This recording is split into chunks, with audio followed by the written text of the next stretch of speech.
Shalom teman-teman sobat New Hope for New Generation, kembali lagi bersama kita di sini di podcast New Hope yang tapi di judulnya kita di YouTube Harapan Baru.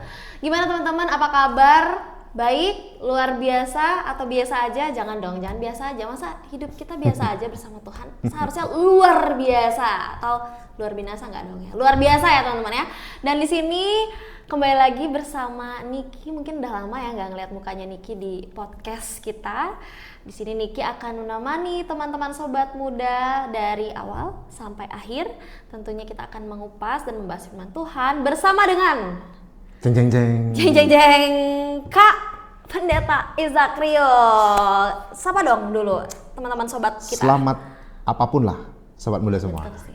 Sudah lama nggak jumpa kan? Pasti nggak kangen kan? Saya juga lah, biasa-biasa aja kita. Tapi kita bersyukur bisa bertemu ya, sama Sis Niki juga, yang luar biasa dalam program yang kita sungguh-sungguh harapkan bisa menjadi berkat ini. Betul, sangat harus bisa menjadi berkat ya buat teman-teman sobat New Hope. Dan tentunya di sini selain kita akan mendengarkan firman Tuhan, kita akan berdiskusi gitu ya. Teman-teman sobat New Hope juga setelah nonton ini boleh banget ya ikutan diskusi di kolom komentar YouTube kita. Atau mau lebih privacy lagi boleh langsung ke Instagram New Hope nggak sih? Boleh banget. Ya, Instagram New Hope for New Generation, nanti kita akan bales gitu ya, chat-chatnya, pergumulannya gitu, misalnya mau di-sharingkan boleh banget. Oke, jadi sekarang kita langsung aja akan mendengarkan firman Tuhan, tapi sebelum itu kita akan menyerahkannya ya. Ini saya mendelegasikan waktunya. Saya terima. Ya, silakan Kak. Thank you Niki. Mari bersama kita berdoa sebelum kita sharing firman Tuhan. Tuhan, kami bersyukur untuk anugerah kasih Tuhan yang selalu ada bagi kami. Terima kasih Bapa, kebaikan Tuhan nyata bagi setiap kami. Kami boleh berjumpa melalui podcast ini, dimanapun kami boleh saat ini mengikuti dan mendengarnya. Biarlah kami sungguh mengalami lawatan Tuhan melalui firman-Mu yang akan bersama kami sharingkan. Tuhan, berkatilah waktu ini, berkatilah podcast ini. Kami memulai semuanya, mendasari semua di dalam nama Tuhan Yesus Kristus. Amin. Sobat muda semua, hari ini kita akan membahas satu tema, yaitu jangan jadi Kristen pasnat. Jadi kata kuncinya pasnat ya, bukan panas ya, itu dikira paket makanan, bukan. Ini pasnat, artinya apa? Jangan kita menjadi Kristen Paskah dan Natal. Nah, tema hari ini itu masih terkait dengan tema di bulan Juli. Kira-kira ada yang tahu enggak? Kalau ada yang tahu bisa ditulis ya di kolom komentar ya. Kita bulan Juli bahas apa sih? Kita bulan Juli, kita sedang membahas tema bagaimana kita hidup dalam kehendak Tuhan. Nah, salah satu kehendak Tuhan dalam hidup kita adalah supaya kita hidup dalam persekutuan. Kita baca satu ayat dulu. Efesus 2 ayat yang ke-13. Efesus 2 ayat yang ke-13, begini bunyi firman Tuhan.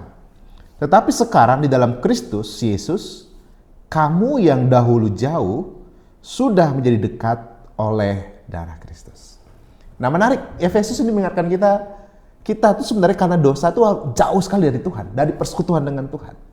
Tetapi oleh karena pengorbanan Yesus, darah Kristus itu membuat kita yang dulunya jauh, sekarang dibuat dekat. Berarti persekutuan itu sesuatu yang penting di mata Tuhan. Makanya kita yang jauh itu didekatkan lagi. Karena persekutuan bicara apa? Bicara perjumpaan. Bicara sebuah relasi.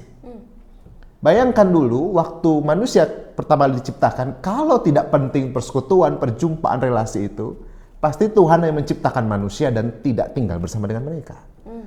Tetapi kita tahu dalam kitab Kejadian, Tuhan menempatkan manusia di Taman Eden dan Tuhan ada bersama dengan mereka di Taman Eden. Itu artinya bagi Tuhan, persekutuan, relasi itu, kedekatan itu penting.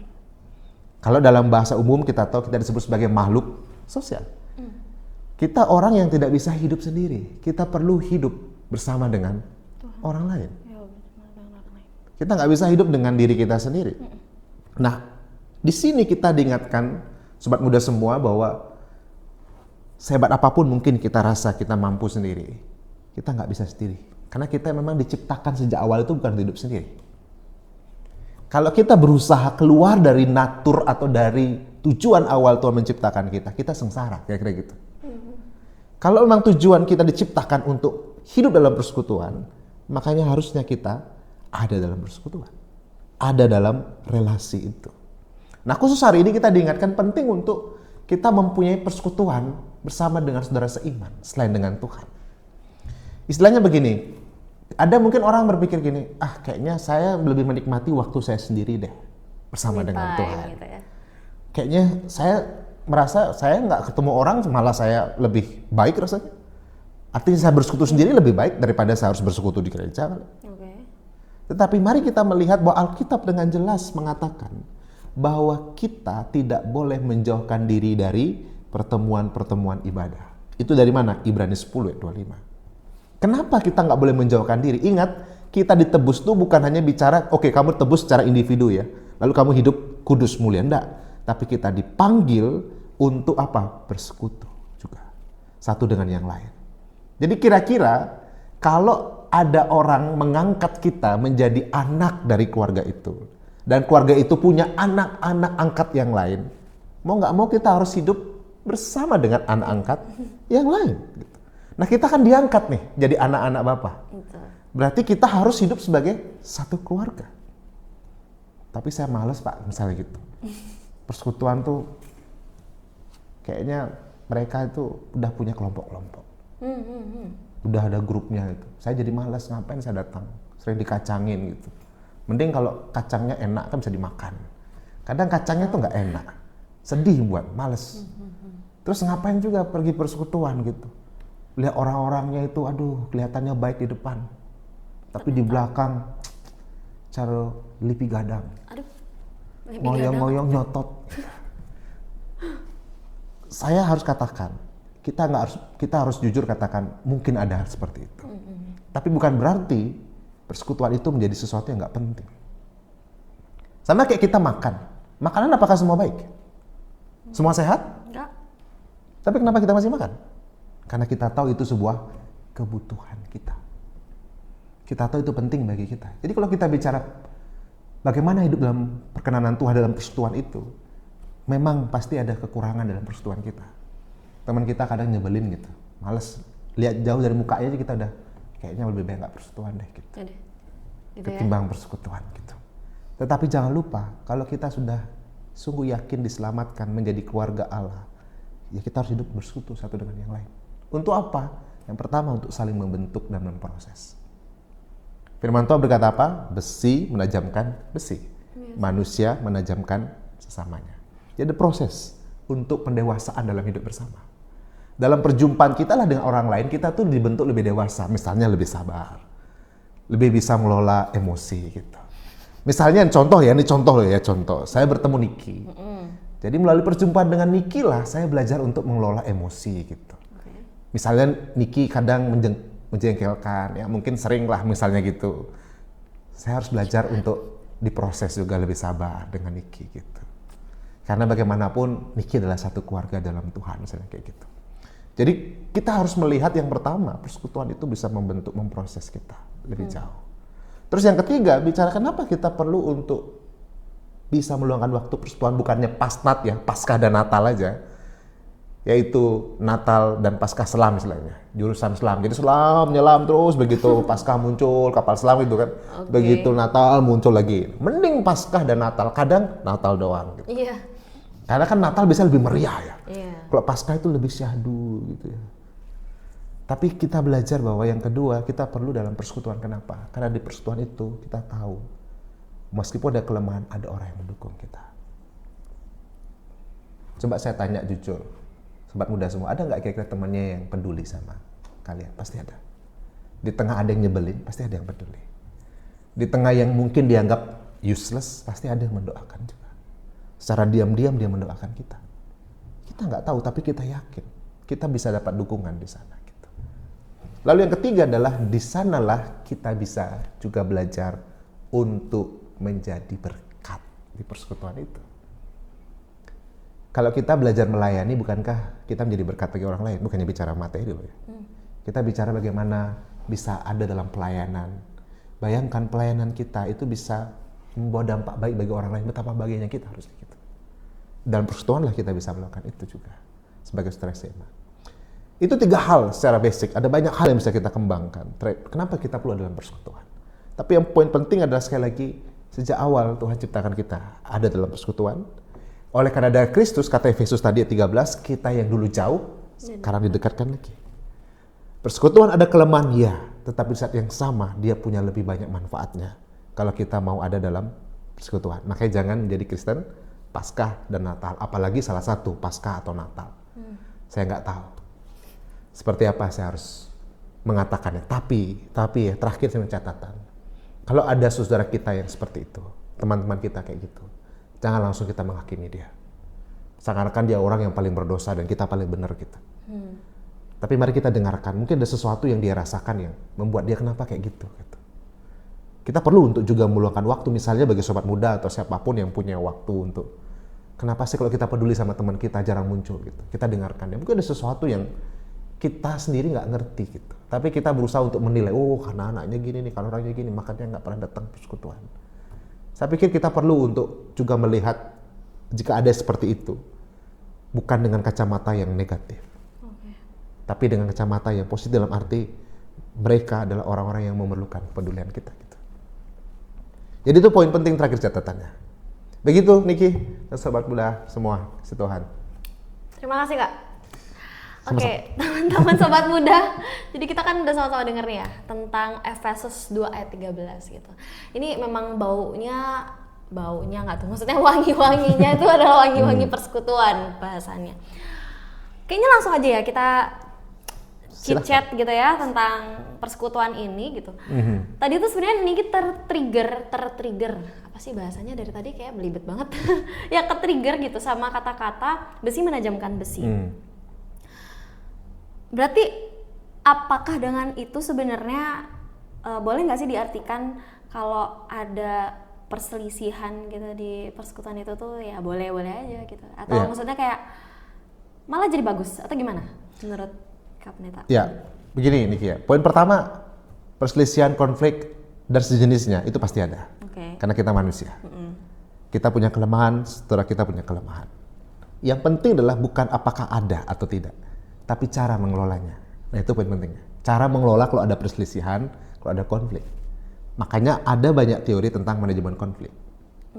Tetapi dalam iman kita, ketika bicara manajemen atau bagaimana mengelola situasi itu, prinsip yang pertama kita harus ambil dari Tuhan Yesus.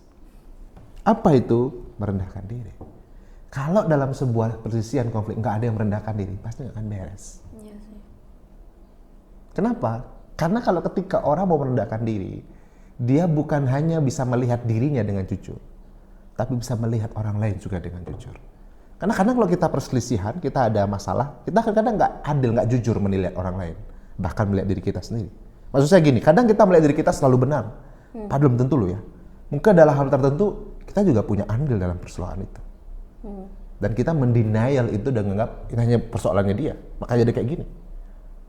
Kerendahan hati menolong kita melihat, oh jangan-jangan ada andil saya juga gitu, dalam kadar tertentu ya. Lalu bicara kerendahan hati juga bisa melihat saudara kita yang lain, bahwa ingat, mungkin dia punya kelemahan, tapi jangan lupa ada hal baik dalam dirinya yang dapat kita syukuri. Itu perlu kerendahan hati loh. Karena kalau nggak beda kerendahan hati, kita akan selalu tadi, nggak akan fair menilai diri kita, dan fair menilai orang lain gitu. Tapi gitu. Emang prosesnya tuh susah gitu untuk bisa di titik yang punya kerendahan hati itu Kak. Gimana betul, ya? Betul. Makanya Alkitab mengatakan Yesus Tuhan kita itu kan punya keilahian. Tapi dia merendahkan diri dan tak sampai mati. Makanya firman Tuhan berkata Allah menentang orang congkak dan mengasihani orang yang rendah hati. Kenapa? Karena ketika orang sudah tidak bisa rendah hati, dia akan menjadi troublemaker. Dimanapun dia berada. Baiklah. Penting kerendahan hati. Contoh juga kerendahan hati aplikasinya gini. Dalam mengerjakan sesuatu, kadang kan ada orang yang pingin tampil, ada yang enggak. Gitu. Nah kalau nggak ada kerendahan hati, susah kita ketika kita melihat orang lain, Yogen ngenah gitu. Aku sing gitu. Maaf ya, ini terjemahannya di sini ya, nanti diterjemahkan nanti. Bahasa Bali guys. Dia aja mau kelihatan gitu ya. Tapi kita belajar rendah hati. Karena apa? Karena Tuhan yang angkat kita kalau kita rendah hati. Beda kalau kita ngangkat diri itu jatuhnya lebih sakit. Paham maksudnya? Yeah. Kita meninggikan diri jatuhnya itu lebih sakit. Gitu. Tapi kalau kita diangkat Tuhan yang jaga kita. Nah itu prinsip yang pertama bagi saya. Oke. Gimana dalam mengelola konflik itu perlu kerendahan hati. Kalau nggak bisa. Terus yang kedua adalah tentu listening, mendengar. Iya, orang-orang susah mendengar ya. Ya. Ini salah satunya. Perlu mendengar, dan mendengar bukan hanya dengan telinga, tapi dengan hati juga. Gitu. Tips dong, memulai kerendahan hati dan bisa mendengar itu gimana? Karena Gini kayaknya belum berapa menit atau jangan ya menit, detik itu kayak udah, kalau bahasa Indonesia gerimutan ya, kalau bahasa Indonesia gregetan kali ya, udah kayak Apalagi udah tahu dia mau ngomong kemana kayak gitu ya. iya kan. Kayak apaan sih ngomong kayak gitu lagi. Di sini di counter nih, oh kita counter balik. Mana tuh? Jadi pas dia ngomong kita udah siapkan amunisi Betul. balasan. Iya, udah nggak ada tuh lagi kerendahan hati, udah nggak inget. Iya. Memang gini ya, Niki ya dan sobat muda semua. Kita ini hidup dalam dunia yang selalu mengarahkan kita untuk selalu unggul. Unggul. Kok bisa? Ya, sekolah, lomba apapun kita harus jadi orang unggul. Bener sih. Orang unggul. Iya. Satu sisi itu positif untuk memotivasi diri. Tapi harus diwaspadai bahwa dalam hidup ini nggak selalu itu kita harus mengungguli orang lain. Ada kalanya kita bekerja sama dengan orang lain. Bukan berkompetisi, tapi bekerja sama. Jadi menurut saya kita harus selalu bisa memilih sebenarnya dalam diri kita ya sobat muda semua dan Niki. Kita itu dalam keadaan situasi seperti apa sih gitu, untuk menjadi orang yang rendah hati. Artinya kita tahu diri lah sederhananya gitu. Harus jadi orang yang tahu diri. Kalau orang udah nggak tahu diri, sulit rendah hati. Dia harus tahu diri dulu. Bukan berarti kita menjadi orang yang apa ya, tidak punya daya kompetitif, harus dong. Harus. Tapi saat yang sama kita tahu diri gitu. Diri kita ini siapa sih gitu. Siapa sih saya gitu. Apakah kita memang orang yang harus selalu menunjukkan diri saya, misalnya saya hebat, selalu kuat, saya selalu paling benar gitu. Saya selalu yang lebih daripada yang lain. Bukankah kita kadang juga perlu belajar dari orang lain? Bukankah kita perlu untuk juga melihat, oh orang lain punya kelebihan yang saya nggak punya. Harus kita akui dong. Kita nggak bisa menguasai semua bidang. Betul. Ada bidang tertentu yang harus kita akui, oh dia memang bidangnya di situ. Kita hargai. Itu tahu diri maksudnya, salah satu contohnya. Kita tahu diri gitu, nggak merasa diri bahwa, oh I can do everything. Kayak lagu. Bahkan I know everything, nggak mungkin dong. Bahkan bidang yang kita anggap kita sudah mendalami bertahun-tahun, pasti ada hal tertentu yang kita nggak tahu pasti gitu. Itu bagian untuk mengingatkan diri, mawas diri, tahu diri gitu loh. Kamu tuh nggak sehebat itu. Gitu. Tapi oke, kamu punya kemampuan tertentu. Iya. Tapi kamu nggak menguasai semua hal. Itu contoh. Contoh nih kita coba semua.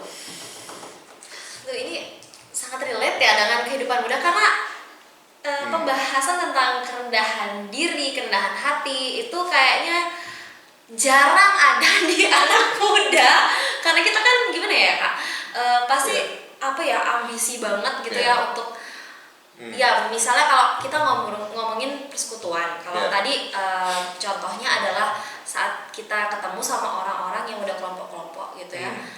Ada yang berespon dia mundur, ada yang berespon maju nih kan. Iya, berani dia menghadapi tantangan. Iya, jadi dia kayak ya itu bagian anak muda biasanya banyak kayak gitu ya, banyak yang kayak gitu. Jadi dia mau menonjol, akhirnya kan egonya lah yang tinggi. Jadi kerendahan hati dan kerendahan diri itu susah untuk di ini kan. Tapi ya ini nggak bisa dikasih tahu ya Kak. Maksudnya kayak misalnya Niki nih yang egonya tinggi gitu, ambisi banget gitu, nggak bisa dikasih tahu gitu loh, karena ini sadar diri tuh perlu kayak, kalau bahasa Balinya tuh kayak keletegan hati itu teman apa ya, bahasa Indonesianya tuh kayak butuh gitu, kayak oh iya ya, aku kan gini gitu nggak sih, jadi nggak bisa yang dikasih tahu Niki kamu tuh sebenarnya gini loh, nggak semuanya. Kayak misalnya tadi Kak Pendeta yang ngasih tahu kan bahwa kita tuh nggak semuanya bisa kita kuasai. Ya kalau orang yang nggak memang mau menerima ya nggak bisa dia tahu tentang sadar diri itu dong ya Kak ya. Susah banget. berharap nih ya siapapun yang menonton hari ini ataupun kapan gitu ya kalian, kalau sekarang sih kita lagi rekamannya itu tanggal 23 ya, 23 Juli. Jadi kalau misalnya teman-teman nonton kapanpun itu dan kedapatan menonton ini terus kalian terketuk gitu ya pintu hatinya, mohon tidak ditunda-tunda untuk mendekat dan bersadar diri untuk kembali ke Tuhan gitu ya tontonnya. Jadi jangan berfokus pada diri sendiri, gitu nggak sih Kak? Memang harus punya gitu, punya keterbukaan hati. Iya. Kadang kita saya bilang umum lah, nggak hanya anak muda. Kalau kita merasa tertegur, ada dua pilihan, kita menutup hati atau membuka hati untuk perubahan. Nah seringkali orang memilih nutup hati, udah tahu dia harusnya, Tuhan udah ingatkan dia gitu, tapi dia nggak mau berubah. Nah saya harap kita buka hati untuk Tuhan menolong kita. Gitu. Itu baru bicara tentang kerendahan hati, belum yang mendengar tadi. Oh iya, belum, lupa loh Niki Dia mendengar lagi. Tolong yang mendengar ini Niki masih belajar banget sampai sekarang. Betul. Susah banget mendengar tuh. Begini, kalau kita ambil umumnya ya, nggak semua ya, sekali lagi umumnya, anak muda itu kenapa susah mendengar? Kenapa tuh? Ada banyak faktor. Beberapa faktor penting. Yang pertama adalah dia melihat siapa yang ngomong. Oke, benar. Kalau yang ngomong itu bestinya, bahkan hal yang mungkin dia nggak ingin dengar, mungkin dia akan dengar. Gitu. Dia pertama orangnya dulu nih, siapa orang yang ngomong ini. Gitu. Terus yang kedua, ketika dia mau mendengar itu, dia biasanya kan sudah punya banyak pengetahuan nih. Dia merasa ketika ada orang ngomong sesuatu yang dia udah tahu, dia anggap itu nggak perlu untuk dia dengar lagi. Jadi sekali lagi, terkait dengan kerendahan hati. Karena dianggap sudah tahu dia. Dianggap sudah lebih tahu gitu. Sehingga orang yang ngomong, apa sih? Ketiga adalah, kenapa susah mendengar? Karena sulit melihat apa yang disebut sebagai teguran, mana yang mencampuri urusan, mana yang julid, mana yang julid. Julid ya benar-benar. Nggak bisa bedakan. Jadi kalau ada orang peduli misalnya Putri, atau Niki, atau siapapun namanya, kamu harusnya nggak gini gitu. Dianggap mencampuri urusan pribadinya. Dia tidak bisa memilah bahwa jangan-jangan karena dia peduli, maka dia mengingatkan. Gitu. Paham maksudnya ya? Jadi memilah itu masih kadang susah. Mana yang memang karena peduli, dia ngomong. Mana yang karena memang dia ingin mencampuri urusan kita. Karena sekarang jujur aja, ada anak-anak muda yang merasa bahwa, ngapain sih lu ngurusin hidup? Ini urusan saya, ngapain ngomong kayak gitu? Yeah. Kalau saya rusak, ngapain kamu? Kamu hidup saya sendiri. Anak muda banget tuh. Ngapain sih gitu?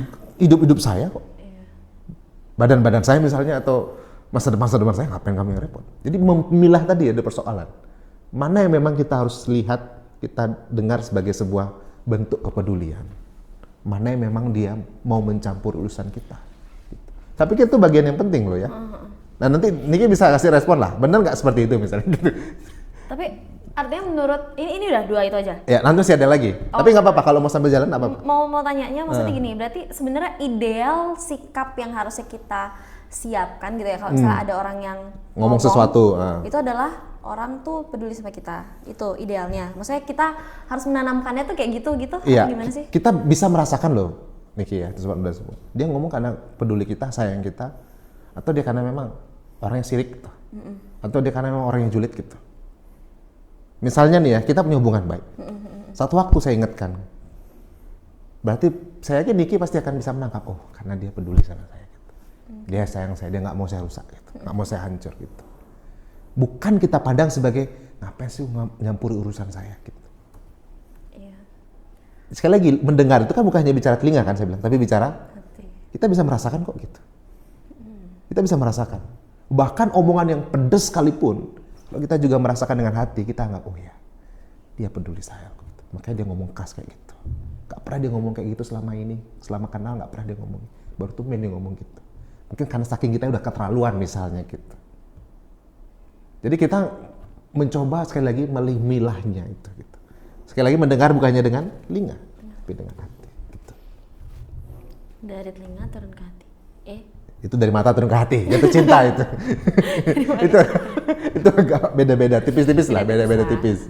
Nah itu baru 2 kan? Baru 2. Nah ketiga adalah ketika kita mau belajar mendengar, ini bicara basic teologi atau secara iman, kita belajar punya waktu untuk berdoa mendengar Tuhan. Ini klise ya, tapi ini latihan. Belajar untuk mendengar. Apakah Tuhan ngomong, Rio, kamu makan sate hari ini misalnya gitu? Nggak gitu juga. Iya, enggak. Artinya belajar untuk punya waktu hening, kita nggak ngomong. Ini tips ya. Misal kamu doa nih, kita doa nih, sama muda. Doa. Diam sejenak, jangan ngomong. Kita berusaha untuk dalam hati kita, Tuhan mau apa sih dalam hidup saya gitu misalnya. Saat teduh gitu. Saat teduh, tapi bukan kita ngomong terus. Iya, Itu melatih juga kita nggak banyak ngomong, tapi mau Tuhan mendengar. Gitu. Kan Yakobus bilang, hendaklah kamu cepat untuk mendengar, lambat untuk berkata-kata, dan lambat untuk marah. Katanya. Gitu. Jadi penting untuk saya sendiri ya belajar untuk kadang saya ini pingin ngomong nih sebenarnya, tapi saya tahu saya harusnya nggak banyak ngomong, harus banyak dengar. Gitu. Di situ saya berlatih. Itu butuh dilatih. Gitu. Untuk mendengar itu bukan berarti itu langsung tiba-tiba dari langit turun, wow aku pintar mendengar. Gitu. Terus yang keempat, kalau kita mau punya pendengaran yang baik, saya bilang tadi, harus punya hati, empati. Ingat, setiap orang sampaikan itu nggak semua benar yang dia sampaikan itu maksudnya. Paham maksudnya ya? Paham. Apalagi bicara perempuan rata-rata loh ya. Betul. Dia kulitnya ada beberapa lapisan bisa. Betul. Gitu. Jadi jangan langsung menangkap dia katakan A, itu benar dia ngomong A, nggak, belum tentu. Bisa jadi Z gitu. Bisa jadi C, bisa jadi D gitu. Nah, itu contoh bahwa kadang manusia itu nggak mengungkapkan langsung apa yang ada dalam pikiran hatinya dengan kata-kata. Gitu. Langsung bilang betul. Nah, itu hal itu benar-benar hidup kita lah. Itulah gambaran kita. Gitu. Okay. Gitu Niki. 4 tadi yang paling Niki inget sih yang terakhir ya. Karena relate banget gitu ya. Relate banget. Berharap ini pacarnya Niki nonton deh. Yang pacaran lah minimal, atau yang bakal sudah nikah, ingat itu. Iya, Jangan pernah lupa itu. Apa yang diomongkan itu belum tentu itu yang benar dimaksudkan. Itu dia sebenarnya. Tujuannya itu sebenarnya. Itu dia 4 apa namanya? Kita belajar untuk bisa mendengar dengan baik. Kita belajar untuk bisa Ya. mendengar, menjadi pendengar yang baik. Jadi biar nggak banyak ngomongnya terus gitu ya. Tapi kita belajar untuk banyak mendengar. Kita belajar sama-sama. Oke, tadi tuh udah nih kan Niki membahas tentang apa namanya kerendahan hati dan juga bagaimana mendengar gitu ya, terutama buat kita anak-anak muda. Nah, tapi tadi juga Niki tuh malah jadinya kayak mau sharing sih, Kak. Ya, silakan. Tadi kalau misalnya Niki bilang ada kapan itu sih yang bilang 2 respon gitu ya. Ada yang akan meresponi untuk terbuka gitu kan ya. Ada yang menutup diri gitu. Nah, Niki banyak sih denger ya dari gereja-gereja gitu ya, yang rasanya udah ada gitu yang peduli sama oknum atau apa ya pribadi ini gitu ya, tapi dia menutup diri. Maksudnya kadang juga alasannya itu kayak karena dia itu sebenarnya masih berstatus pemuda. Ini kan ngomongin persekutuan ya, persekutuan pemuda dong. Apa namanya? Itu dia masih berstatus pemuda, tapi dia udah ngerasa ketuaan. Kayak gitu.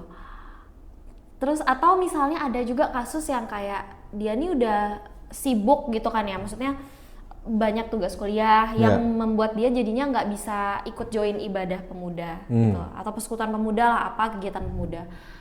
Terus karena udah lama terus jadi nggak enak gitu loh masuk ke pemuda lagi karena merasa dirinya diomongin.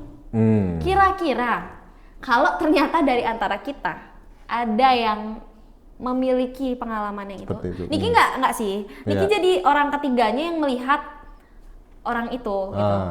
Dan mendengar juga ada yang punya kasus yang sama. Kira-kira menurut Kak Pendeta gimana nih dengan kan persekutuan penting, tapi kasusnya kayak gitu tuh. Kayak bingung nggak sih, canggung gitu loh mau ngapa-ngapainnya. Betul, memang itu orang bilang posisi dilematis. Kalau kita nggak peduli salah. Kalau kita peduli, dia kayak gitu responnya, malesin gitu maksudnya. Gimana harusnya gitu? Saya berbagi begini ya, Yang pertama adalah tugas kita harus kita jalankan sebaik-baiknya. Artinya kalau kita emang tugas gereja atau tugas persekutuan itu untuk memperangkul, lakukanlah dengan sebaik-baiknya. Apapun akhirnya respon itu, ingat Tuhan memperhitungkan dengan baik. Tuhan lihat itu semua. Dan yakin apa yang kita lakukan tidak sia-sia kok. Meskipun belum mungkin dia nggak kembali atau dia tidak ikut persekutuan atau aktif kembali misalnya. Ingatlah kebaikan itu nggak pernah kembali sia-sia. Itu harus pegang prinsipnya. Apa yang kita lakukan untuk merangkul dia, saya yakin dia punya hati kok, dia punya perasaan, dia merasakan kok. Mungkin dia belum balik karena berbagai faktor kita nggak tahu. Tapi jangan pernah menganggap, oh sia-sia, rugi gitu kan. Rugi kita udah habisin waktu, kita udah datengin, kita ajak ngomong, dia masih kayak gitu. Harusnya kita melihat dari sisi yang lain juga. Apa yang baik saya yakin tidak pernah rugi. Mungkin tidak akan kita lihat hasilnya sekarang kepada kita, tapi kebaikan kita itulah bisa menghasilkan sesuatu baik dalam dirinya. Itu prinsip pertama dulu. Untuk menghibur kita supaya kita nggak merasa useless gitu, merasa wasting time gitu, ngomong waktu banget. Nggak kecewa-kecewa banget iya, lah ya. Oke. But that's true. Tapi itu benar kalau kita renungkan baik-baik gitu. Iya benar sih. Lalu yang kedua adalah kita bisa masuk misalnya melalui orang tuanya kalau dia punya orang tua atau keluarga dekatnya. Kadang kan kita nggak bisa menggali semuanya dari dia. Dan kita nggak bisa melakukan itu sendiri. Kita perlu kerjasama. Kalau memungkinkan. Dia punya orang tua atau keluarga yang bisa menolong dia juga gitu. Jadi sama-sama. Karena sekali lagi bicara manusia ini kan unik misalnya. Dia nggak kayak robot, satu pencet tombolnya pasti gerak ke sini. Kan nggak bisa gitu. Manusia nggak tahu gimana gitu. Dia bisa hari ini A, bisa besok berubah B, semacam-macam lah gitu. Maka perlu ada kerjasama dengan orang-orang yang mengerti dia gitu. Misalnya saya ngajak Niki pernah mau, mungkin ketemu sama gitu deh, kakek neneknya misalnya gitu. Ngomongin coba gitu. Kenapa mungkin dia, bisa jadi sudah ngomong sama kakek nenek kan, yang nggak ngomong ke kita, ngomong ke kami, terus dijelasin, oh dia tuh gini-gini, oh kami ngerti, oh iya gitu. Itu jadi bagian namanya, untuk bisa menolong situasi kayak gitu. Nah tapi jangan lupa, ini kadang terlupakan, yang ketiga, nggak kalah penting. Apa tuh? Doakan dia. Oh iya, ini iya sih bagian yang sangat tidak teringat deh kayaknya. Padahal paling simpel. Iya kita doakan dia dong. Masuk nggak namanya dalam doa kita misalnya kita. Kalau memang kita bicara mari merangkul dia. Itu bagian penting. Gitu ya. Karena kita tahu ini bukan bicara kekuatan kita, tapi bicara kuasa Tuhan juga. Gitu. Benar sih. Nah itu saja menurut saya. Niki. Iya benar sih. Niki Niki sebenarnya udah pernah denger ya teman-teman sobat muda tentang kita harus mendoakan gitu ya. Cuman kok Niki tetap tertrigger juga ya hari ini gitu. Iya. Berarti Niki belum lakuin. Kita sama-sama belajar sekali lagi. Kita sama-sama belajar. Berarti Niki masih belum berkomitmen untuk mendoakan orang-orang ini. Oke, ini harus tobat ya abis ini Niki. Tolong diingat, teman-teman sobat muda. Ayo kita doakan teman-teman kita yang mungkin seperti contoh yang tadi Niki sempat sampaikan gitu ya. Kita doakan, kita bergumul karena emang kalau dipaksa juga mau diseret-seret nggak bisa gitu ya. Dan itu nggak baik, nggak menghormati dia juga sebagai manusia.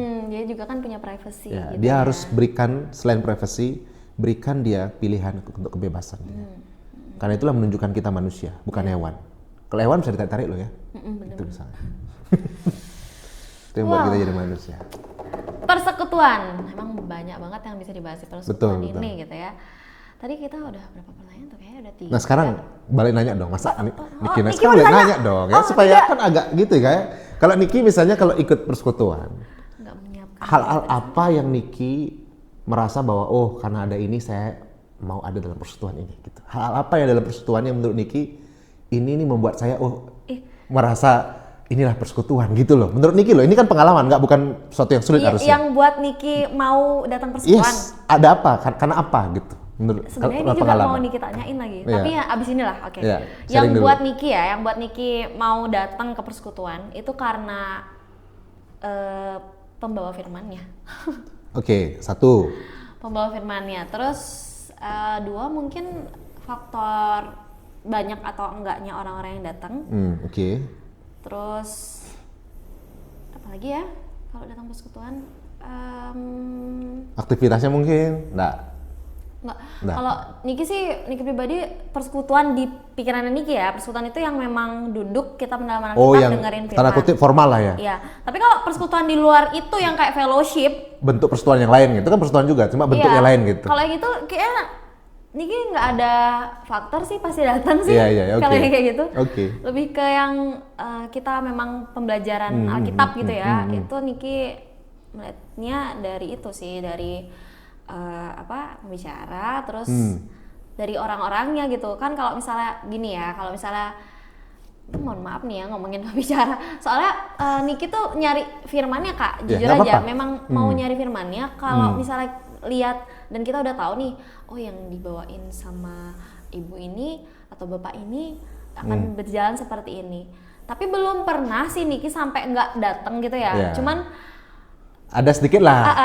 ada Aduh, gimana gitu ya. gitu. Tapi kita tetap Niki tetap datang. Tetap datang. Cuman itu beberapa faktor yang memungkinkan banget Niki bisa nggak datang gitu ya. Terus banyak atau enggaknya orang-orangnya itu karena misal Niki ini kan gerejanya kecil ya. Terus maksudnya nggak sebanyak itu anak-anak mudanya nih, teman-teman sobat muda. Jadi kalau yang datang cuma 3 orang dan satu itu adalah pemain gitar, satu WL, satunya memang dengerin, terus satu lagi pendetanya atau pembicaranya. Jadi kayak teman-teman, memang sih Tuhan bilang memang 2-3 orang berkumpul, Di tapi situ Tuhan hadir kan gitu. Iya. Niki nggak bisa deh. Maksudnya kayak Niki pernah ada, cuman Niki kayaknya nggak bisa mengulang lagi. Niki akan cari banyak pasukan untuk datang. Nggak bisa, Niki kayak terlalu ngekrik gitu suasananya. Gitu sih kalau menurut Niki. Gimana menurut Kak Pendeta?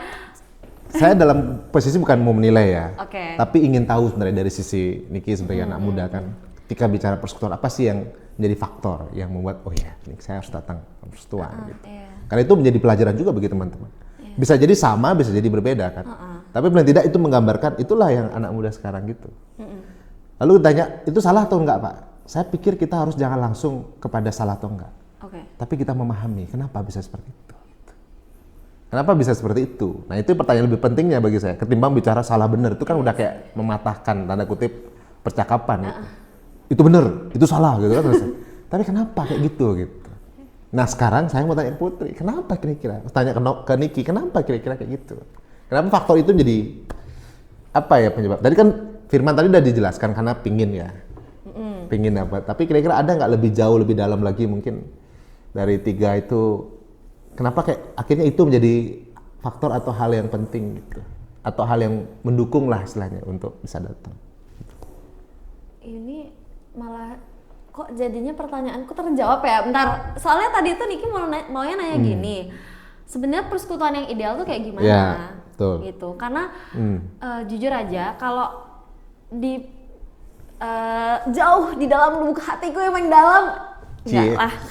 Maksudnya kayak ya memang di dalam hati gitu kayak mikirnya memang rindu untuk mendengar firman yang pengennya tuh yang ngena terus gitu loh. Karena kan dewasa ini gitu ya kayak anak-anak muda itu Niki sih ngelihatnya jarang ada yang bener-bener firm banget tahu tentang firman gitu loh Kak.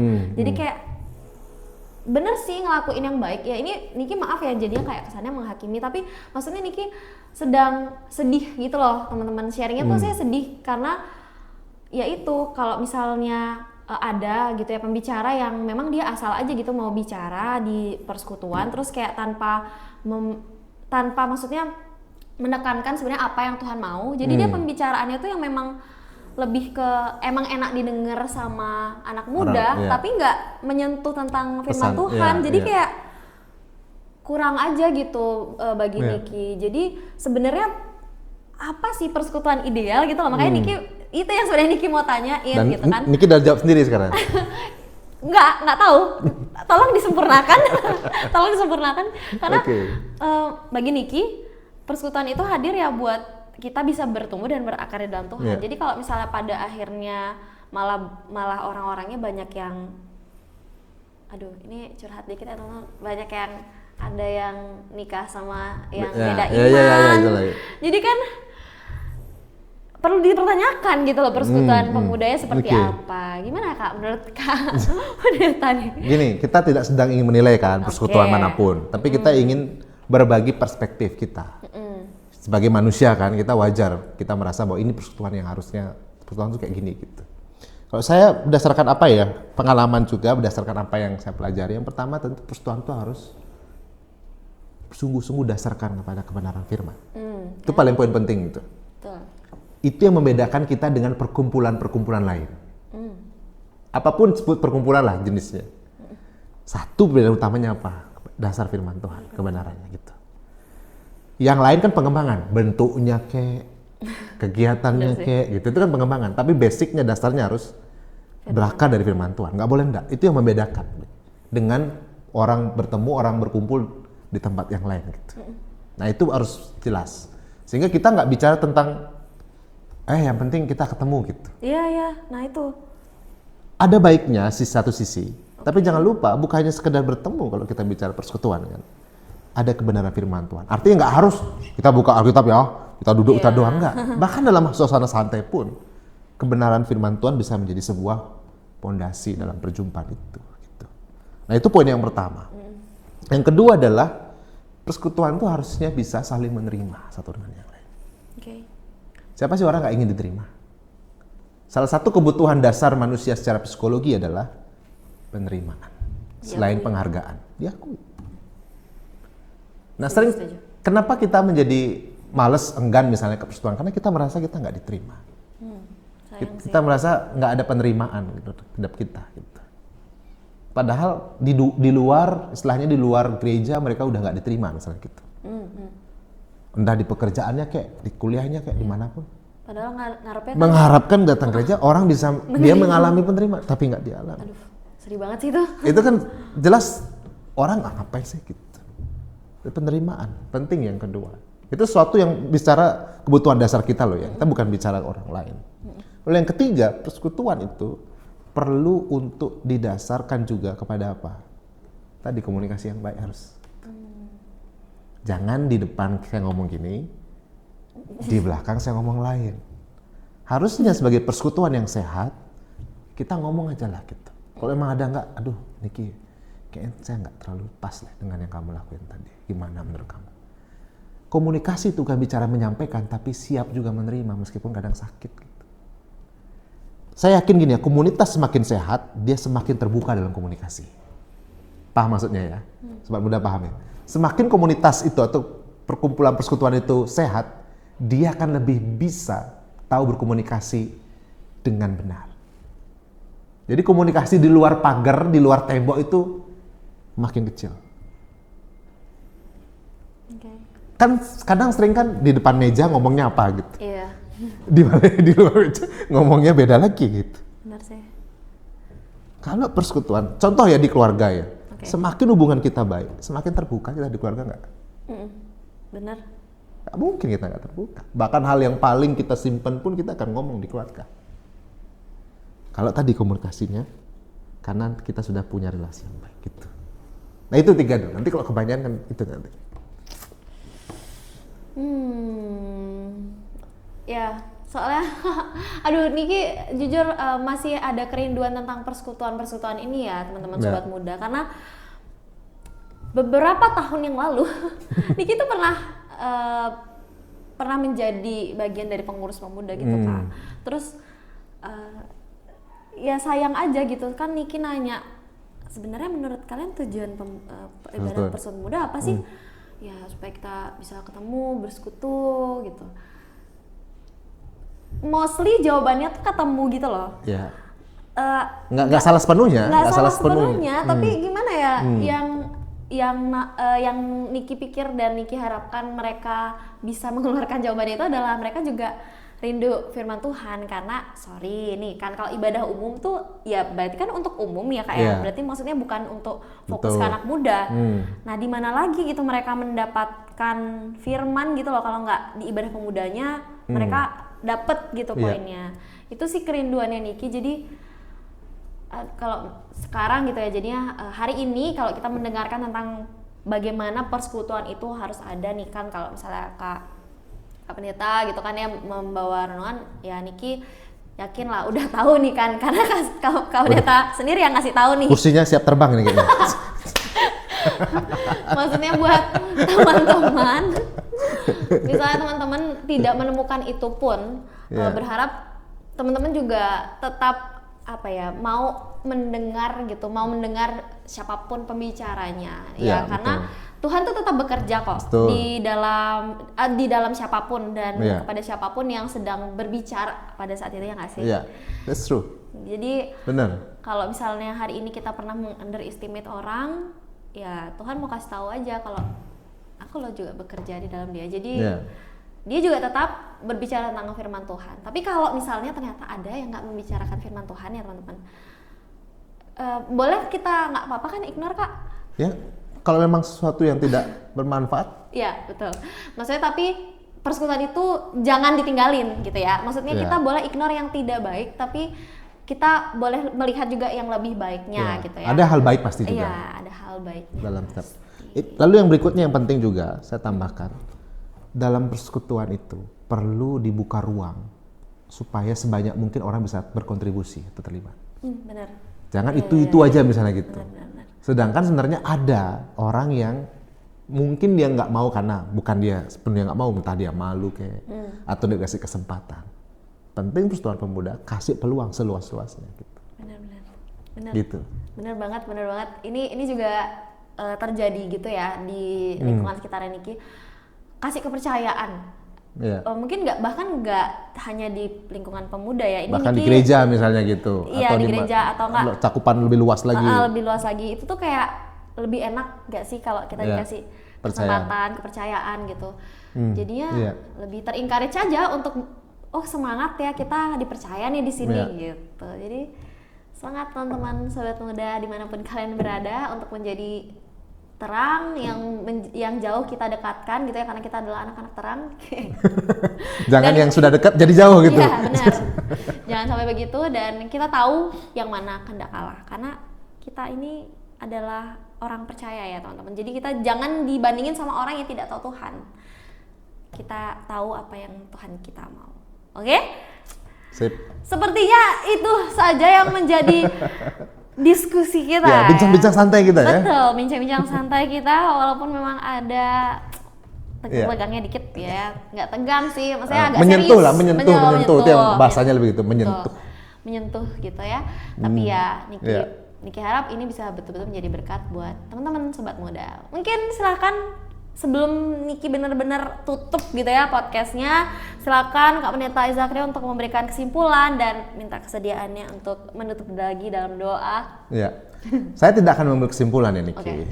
Tapi saya hanya berharap sobat muda atau siapapun mendengarkan, ketika selama mendengarkan ada sesuatu yang Tuhan beri nyatakan dan kalian merasa oh iya benar juga gitu, jangan tutup hati, buka hati supaya Tuhan yang bekerja. Jadi sekali lagi, kalau ada sesuatu yang patut ketika dengar ini merasa, oh iya ya, benar juga ya, oh saya harus gini ya, oh saya dulu begini, harusnya begini. Sekali lagi jangan tutup hati, buka hati, supaya Tuhan yang bekerja. Itu aja saya akhir. Kita berdoa bersama-sama. Tuhan terima kasih kami boleh belajar, kami boleh mendengar Engkau yang berbicara kepada kami setiap waktu melalui berbagai cara. Salah satunya melalui podcast ini juga, kiranya Tuhan berbicara. Dan kalau Tuhan ingin menyatakan sesuatu bagi kami, biarlah kami tidak mengeraskan hati kami, tapi kami belajar membuka hati kami, supaya kami makin terbentuk hari demi hari, seperti apa yang Tuhan mau. Terima kasih Tuhan, berkati bagi setiap yang boleh menyaksikan podcast ini. Apapun keadaan situasi mereka, Tuhan ada menuntun menyertai mereka. Yang sakit Tuhan kiranya sembuhkan. Ini pergumulan Tuhan kiranya berikan pengharapan. Tuhan juga memberkati bagi pelayanan gereja Tuhan, pelayanan melalui Radio Harapan Baru ini, pelayanan melalui apapun juga yang dilakukan, biar melalui itu banyak orang boleh merasakan dan mengalami kasih Tuhan yang besar. Terima kasih Tuhan, hidup kami semua ada dalam tangan-Mu. Kiranya Tuhan berkenan menuntun, melindungi dan menyertai kami. Dan bila damai sejahtera Allah Bapa, Tuhan Yesus Kristus dan Roh Kudus menyertai bagi setiap kehidupan kami sekalian. Haleluya. Amin. Amin. Oke teman-teman sobat muda, itu dia lengkapnya ya tentang podcast kita pada hari ini di New Hope for New Generation. Di sini Niki pamit mundur dari ruang podcast ya teman-teman sobat muda juga. Saya sendiri. Juga Pak Pendeta Zakrio pamit dulu dari podcast kita dan sampai ketemu lagi. Jangan kemana-mana, stay tune terus di YouTube kita ya, di YouTube ataupun di Instagram. Pokoknya stay tune terus di New Hope for New Generation. Sampai jumpa lagi di podcast selanjutnya. Tuhan Yesus memberkati. Dadah.